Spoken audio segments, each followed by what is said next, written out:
નમસ્કાર, આપ જોઈ રહ્યા છો નેશન પ્લસ ન્યૂઝ. હું છું આપની સાથે હેતલ ભગત. નસવાડી ખાતે આવેલ આઈટીઆઈમાં 300 જેટલા વિદ્યાર્થીઓ અલગ અલગ ટ્રેડમાં અભ્યાસ કરે છે. ત્યારે આઈટીઆઈમાં લટકતા વીજ વાયરોને લઈને વિદ્યાર્થીઓની સલામતીને લઈને સવાલો ઉભા થયા છે. નસવાડી આઈટીઆઈમાં 300 જેટલા વિદ્યાર્થીઓ અભ્યાસ કરે છે, જેમાં સીવણ class, wireman, COPA, electrician, fitter, welder જેવા ટ્રેડમાં વિદ્યાર્થીઓ શિક્ષણ મેળવે છે. જ્યારે આઈટીઆઈમાં વીજ વાયરો લટકી રહ્યા છે. આઈટીઆઈના મેન વાયરના ફ્યુઝ બોક્સની પેટી ખુલ્લી હોય છે અને તેમાં જીવતા વીજ વાયરો ખુલ્લા જોવા મળ્યા હતા. આ પેટીમાં કોઈ ફોલ્ટ થાય તો વીજ વાયરિંગ સળગે તો 300 જેટલા વિદ્યાર્થીઓના જીવનું જોખમ ઊભું થાય તેમ છે.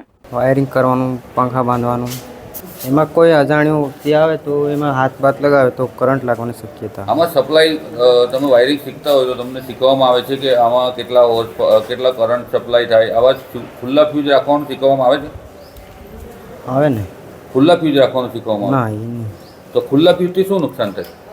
ઘણા બધા નુકસાન થાય છે. કરંટ લાગે ને લાઇનમાં ફોલ્ટ બધું જ થાય. એટલે ફોલ્ટ થવાનો સંભવ કરો.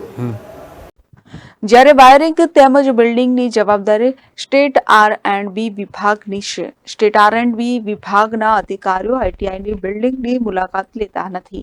જ્યારે આઈટીઆઈ કેમ્પસમાં હાજર શિક્ષકોને પૂછતા તેઓએ જણાવ્યું હતું કે આ વાયરિંગ જોખમી છે. સ્ટેટ R&Bના અધિકારીઓ રિપેરિંગ કરાવે તે જરૂરી છે.